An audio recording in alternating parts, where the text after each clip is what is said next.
దేవతల యొక్క బల సాగరమునకు ప్రవేశించి ఈ విధముగా ఇంద్రజిత్ ఆ లంకా నగరానికి తీసుకురాబడినది ఇంద్రుడిని అనమాట.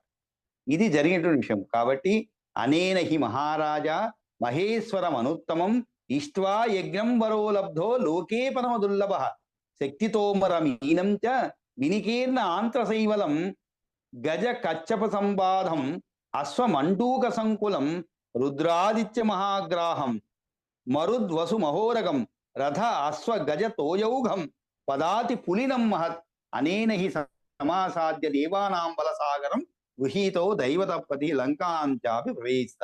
ఇది ఇంద్రజిత్ గురించి వీరందరూ కూడా ముక్త కంఠంతో రావణాసురుడు చెప్పినటువంటి, అంటే వీరందరూ ఉన్నారు కాబట్టి నీవు ఎటువంటి భయమును పొందవలసిన అవసరం లేదు, మనము ఖచ్చితముగా శ్రీరామచంద్రుడి పైన యుద్ధమును జయించగలము అనేటువంటి